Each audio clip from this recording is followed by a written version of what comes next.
Quand l'actualité parle trop fort, le silence devient coupable. Bonjour à toutes et à tous. En ce samedi 7 février 2026, la presse sénégalaise nous tend un miroir, parfois flatteur, souvent brutal, mais toujours nécessaire. Politique sous tension, université en ébullition, société secouée, diplomatie en mouvement.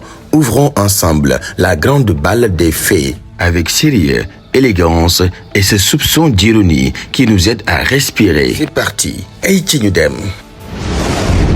Politique, diplomatie, le Sénégal au centre du jeu. L'indépendant Dakar Times, Enquête, Le Peuple, Les Échos, Direct News et Vox Populi convergent sur un même sujet brûlant, la supposée candidature de l'ancien président Macky Sall au poste de secrétaire général de l'ONU. Seydi Gassama, Guy Marius Sagna et Ben Talib Sow s'y opposent frontalement, invoquant droits humains, mémoire des victimes et cohérence morale. En face, Babacar Gueye, Madiambal Diagne, Ben Talib Sow ou encore Matar Diop parle de procès d'intention de sabotage continental et rappelle que le débat dépasse la personne pour toucher à la place de l'Afrique dans le monde. Dakar Times évoque même un G15 africain prêt à porter cette candidature, tandis que Direct News rappelle qu'aucun soutien officiel du pays d'origine n'est juridiquement obligatoire. Quand la haute diplomatie s'enflamme, la rue, elle, gronde autrement.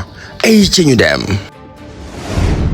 Université La Marmite sociale déborde, source à Libération, Walf Quotidien, L'As, Sud Quotidien, Le Quotidien, L'Informateur, Tribune, Grand Panel sont formels. L'université sénégalaise traverse l'une de ses zones de plus forte turbulence. Fermeture des restaurants universitaires par le coude après les journées sans ticket. Affrontements violents entre étudiants et forces de l'ordre à l'UCAD et à l'UGB. Corniche Ouest bloqué, restaurants saccagés, colère étudiante amplifiée par les retards de bourse. Mais maintenant, le coude parle plus de 2 milliards de francs CFA de pertes. Les étudiants parlent de dignité et de survie. Quand la jeunesse crie famine, la société entière vacille. Haïti ñu dem.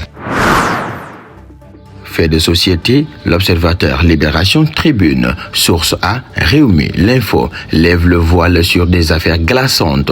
Réseau de pédophilie et de transmission volontaire de VIH, démantelé par la DIC après des ramifications internationales. Trafic de drogue dans des marchés populaires, vente frauduleuse de papiers sénégalais à des étrangers. Transmission volontaire du VIH à Keur Massar et Ziguinchor, mettant en danger la santé publique. Dans ce tumulte, l'État tente de rassurer là où il peut. Haïti ñu dem.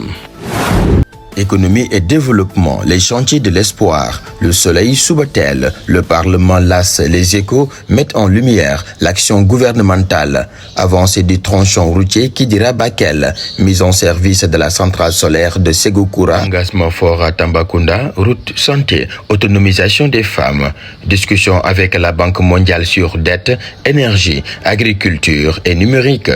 Et quand le quotidien pèse trop lourd, il reste un refuge national. Haïti ñu dem.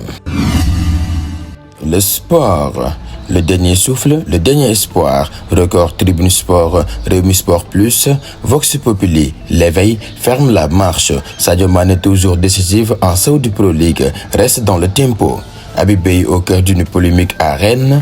CAN 2025, 17 à 18 supporters sénégalais détenus au Maroc en grève de la faim, dénonçant flou judiciaire et conditions de détention. Un cri de Wiyayo Wissamandaï silencieux qui interpelle la diplomatie, le sport et la conscience collective. Waaw lii nag du jeex. Mesdames et messieurs, au terme de cette revue, une évidence s'impose. Le Sénégal traverse un moment de tension, mais aussi de vérité. La colère des étudiants n'est pas un caprice, tout comme les impératifs de l'État ne sont pas un jeu. Entre contraintes budgétaires et besoins vitaux, le dialogue reste la seule voie qui ne mène pas à l'impasse. Notre société parle fort ces jours-ci, parfois trop fort, mais derrière les cris de Wiyayo Wissamandaï, il y a une jeunesse qui demande à être écoutée, des institutions qui cherchent à tenir debout, des familles qui espèrent, des lions qui portent nos couleurs et un peuple qui refuse de perdre foi en lui-même. Ni condamnation aveugle, ni soutien aveugle.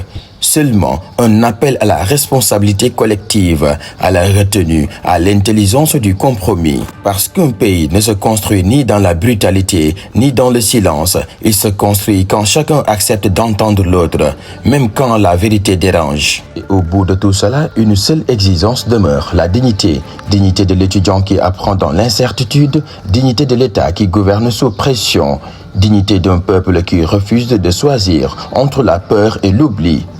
Car un pays ne se mesure pas à l'intensité de ses cris, mais à sa capacité à se regarder en face sans se déchirer. Quand l'école vacille, la nation tremble. Quand la jeunesse souffre, l'avenir recule. Le Sénégal mérite mieux que la fracture. Il mérite le courage du dialogue, la force de la justice et la sagesse de l'unité. Que personne n'oublie, l'histoire regarde. Bonne lecture, bon week-end, jaa ngeen jëf.